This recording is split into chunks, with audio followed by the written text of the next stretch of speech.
शिव और पार्वती की शादी एक भव्य शादी थी, क्योंकि पार्वती एक राजकुमारी थी। और तब आता है दुल्हा शिव जटाधारी। यौगिक कहानियों में एक बहुत खूबसूरत कहानी है। आदियोगी शिव और पार्वती की शादी एक बड़ी घटना थी। चूंकि पार्वती एक राजकुमारी थी तो आसपास के सभी जाने माने व्यक्ति आमंत्रित थे। राजा रानियां, देवी देवता, सब एक से बढ़कर कर एक, हर एक महंगी परिधान में सुसज्जित। तब आता है दुल्हा शिव जटाधारी, उलझे बालों के साथ, सिर से पैर तक राख में लिपटे हुए, ताजा मारे हाथी की खून टपकती चमड़ी की शाल लिए हुए, और पूरी तरह नशे में चूर, बिल्कुल परमानंद में। और उनके साथ चल रहे लोग सब विक्षिप्त और विकृत जीव, वे मानव रूप में भी नहीं थे, और वे हर तरह का शोर कर रहे थे जो किसी की समझ नहीं आ रहा था। मीना पार्वती की मां ने इस दुल्हे को देखा और वह बेहोश हो गई। पार्वती ने विनती करते हुए शिव से कहा, तुम जैसे भी हो मुझे फर्क नहीं पड़ता, मैं सिर्फ तुम्हें चाहती, हम तुम जैसे भी हो, पर सिर्फ मेरी माँ के लिए अपना थोड़ा सा मधुर रूप धारण कर लो। शिव मान गए और उन्होंने एक खूबसूरत रूप धारण कर लिया। अच्छे से तैयार होकर फिर से शादी में आए, और जब उन्होंने शिव को देखा उन्होंने कहा कि वे सुंदर मूर्ति हैं, जिसका मतलब वे सबसे खूबसूरत इंसान थे जो उन्होंने अभी तक देखे थे। वे 9 फीट लंबे थे। वे कहते हैं, जब शिव खड़े होते तो वे घोड़े के सिर के बराबर होते थे।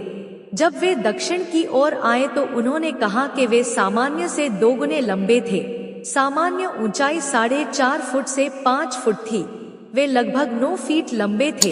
उनको देखकर हर कोई आश्चर्यचकित थे। शिव और पार्वती, एक योगी और राजकुमारी की शादी। शिव शादी के लिए बैठ गए। भारत में खासकर इस तरह की शादियों में दुल्हे और दुल्हन के पूर्वजों के बारे में बहुत गर्व से बताया जाता है। वे अपने वंश के बारे में, वे कहां से आते हैं, उनका रक्त कितना शुद्ध है, और पूरा वंशवृक्ष खंगाल देते थे। दुल्हन के लिए पार्वती के पिता हिमावत हिमालय पर्वत क्षेत्र के राजा थे।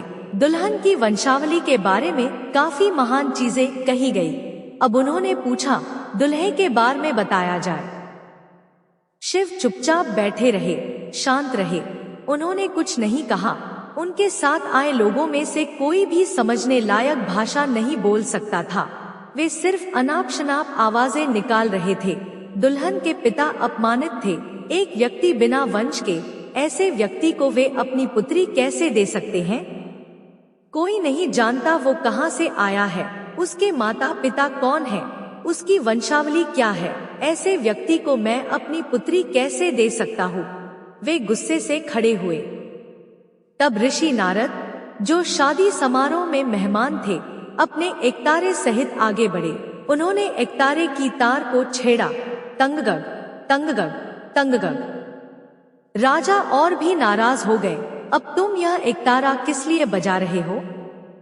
नारद ने कहा, यही इनका वंश है। इनकी कोई माता नहीं, कोई पिता नहीं। फिर इनका उद्गम क्या है? तंगगग। यही इनका उद्गम है। गूंज।